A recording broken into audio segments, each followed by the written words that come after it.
Je vais introduire tout de suite notre sœur Francine Dagenet pour nous partager son témoignage. Alors, plusieurs la connaissent déjà par son application au ministère Vie renouvelée, la section féminine, les lundis et les jeudis soirs à l'église Chauveau.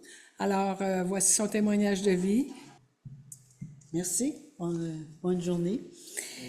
Bon, je vais commencer. Dès ma naissance, ma vie se jouait entre ma mère et moi. Et dans ces années, la médecine sauvait d'abord l'enfant avant la mère. Ça a pris 6 heures avant qu'il coupe le cordon ombilical parce qu'il fallait qu'il passe une transfusion sanguine à ma mère pour qu'il passe par le cordon puis que je puisse être changé le sang parce que nous étions toutes les deux avec une anémie au dernier degré. Par la grâce de Dieu, nous sommes restés en vie. Je suis issue d'une famille de 5 enfants, d'un père alcoolique et d'une mère dépressive. J'avais 10 ans lorsque mon père m'a battue en voulant m'étrangler. Heureusement, ma mère m'a sauvée en venant à mon secours. Tant que ma mère n'était pas séparée, nous vivions dans la peur, dans la violence, et je fuyais la maison pour ne pas voir ces situations. Suite à cet événement, je voulais me procurer une Bible. Je connaissais mon catéchisme, mais j'ai constaté que les questions et les réponses qui s'appliquaient surtout sur l'Église, ses lois et ses règles. Alors, je suis allé voir le curé et je lui ai demandé une Bible. Et il m'a demandé pourquoi. Bien, je voulais savoir si Dieu aimait tout le monde. Même avec cette réponse, il n'a pas voulu me donner une Bible. Mais là, je lui dis, pourtant, il dit, de toute façon, il dit, tu ne comprendrais rien. Pourtant, j'ai dit, j'ai écouté votre prêche dimanche. Ah oui. Et puis j'ai dit, je pourrais même vous dire le verset qui m'a touché. Il dit, ah oui, dis-les donc. J'ai dit, malheur à celui qui scandalise un enfant qui croit en moi. Car il méritera une meule autour du cou et sera jeté au fond de la mer. Je lui ai dit que j'avais très bien compris ce verset. Mais même à cela, il ne m'a pas donné de Bible. Alors, je suis allée dans une église protestante. Et eux, ils m'ont donné des pamphlets que j'ai apportés à la maison pour pouvoir les lire. Puis lorsque ma mère a vu d'où venaient ces pamphlets, elle m'a battue et a jeté ces pamphlets dans le poêle. À partir de cet événement, j'ai tout laissé la religion en arrière. Je ne voyais pas comment les autres pouvaient m'aider à sortir de cette famille. Mais lorsque je suis allée au dépanneur pour m'acheter des bonbons, j'ai remarqué dans le journal en première page, Claire Kirkland Casgrain était la première femme élue députée de l'Assemblée législative du Québec. Je me souvenais que les gens disaient d'elle qu'elle était folle. Mais moi, j'ai dit en voyant cette nouvelle, c'est cette femme que je veux devenir. Alors, j'ai commencé à dominer sur les autres et à les gagner à ma cause en devenant chef de l'école. J'avais 11 ans. Cela n'a pas duré longtemps parce que ma mère était malade, qui nécessitait une opération et le placement de ses 5 enfants.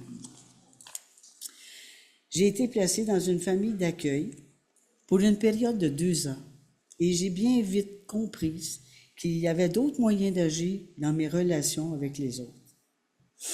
Puis les années ont passé sans Dieu. Je me suis mariée à l'âge de 23 ans et j'ai eu 3 enfants de cette union qui faisaient mon bonheur. Je n'avais pas de communication avec mon mari et il ne comprenait pas ce que je vivais. Il était bourreau de travail et absent dans l'éducation de nos enfants. Un jour, dans sa colère, il m'a lancé une chaise qui a passé à travers le mur. Et mon passé est survenu, ce qui m'a fait prendre une mauvaise décision. J'ai divorcé à l'âge de 31 ans. J'habitais à Sainte-Catherine et j'ai déménagé à Montréal avec mes 3 enfants. Après 2 ans de séparation, j'ai déménagé à Saint-Jérôme. Je désirais partir en affaires. J'ai demandé un prêt bancaire, mais ça m'a été refusé parce que j'avais déjà un prêt hypothécaire d'un triplex. J'étais à la recherche d'un investisseur et une personne m'a recommandé un de ses amis qui pouvait m'aider. J'ai donc pris rendez-vous avec cette personne et à ma grande surprise, il me parla de Jésus. En réponse, j'ai dit, ben c'est pas lui qui va me donner l'argent. Mais en réponse, il me donne une Bible en me disant, c'est cette vie-là qu'il te faut. Alors, je suis partie bredouille avec la Bible et j'ai lu de la Genèse à l'Apocalypse. Et c'est là que Dieu s'est révélé à moi. C'était bien cette vie qu'il me fallait.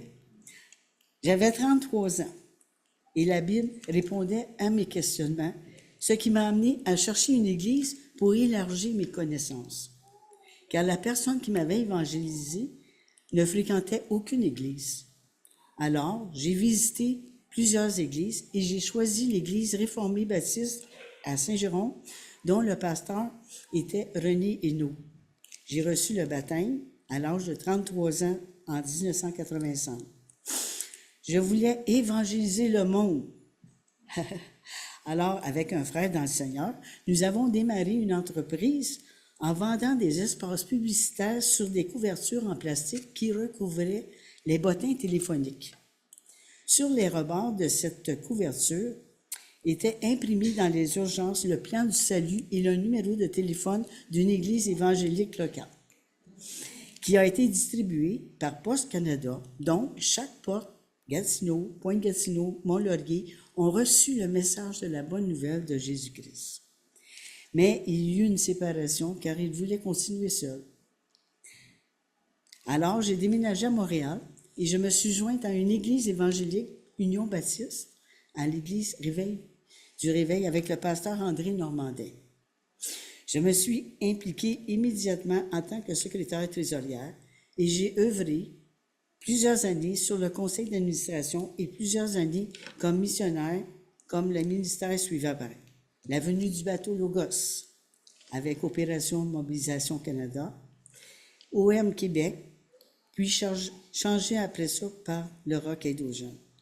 Ensuite, je suis retournée dans un travail séculier comme agent d'immeuble et agent d'assurance-vie et ensuite contrôleur pour la CLC, la Croisade du Livre chrétien, tout en participant au ministère suivant, Cris du cœur pour le Québec, avec Donald Gingras, démarrage d'une église haïtienne du Centre biblique Louange à l'Éternel avec le pasteur Boutin à Montréal.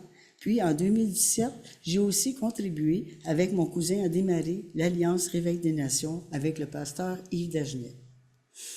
Œuvrer dans ces ministères m'a permis de rester près du Seigneur et de le servir, et c'est aussi en participant au programme Vie renouvelée que j'ai choisi cette Église parce qu'elle me rappelle le début de mon parcours et que vous appuyez ce ministère.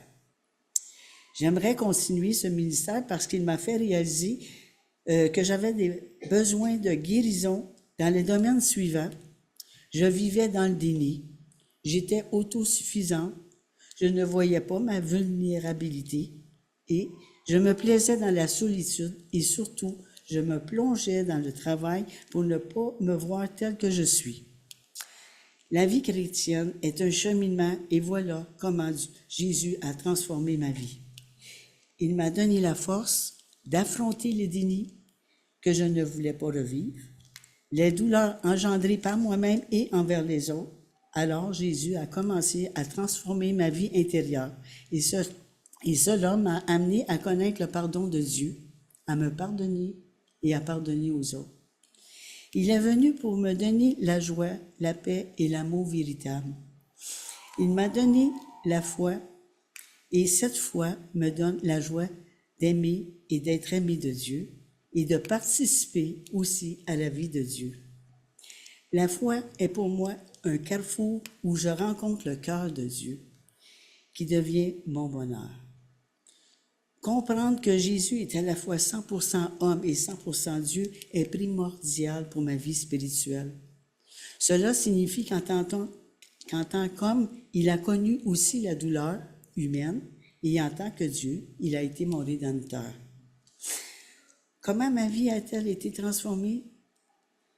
C'est en me faisant violence, en consultant et en écoutant la parole de Dieu chaque jour que je grandis dans les domaines suivants. Dans la capacité de reconnaître mes fautes, de m'accepter tel que je suis et de me laisser transformer par Dieu. La capacité d'analyser les situations difficiles et de m'en remettre à lui seul. Il m'a donné sa grâce et cela me donne le privilège de le servir en toutes circonstances. Alors je peux dire, merci Seigneur pour la vie que tu m'as donnée. C'est comme la chanson du psaume 72. Avec Dieu, nous ferons des exploits, car c'est lui seul qui écrase l'ennemi. Merci.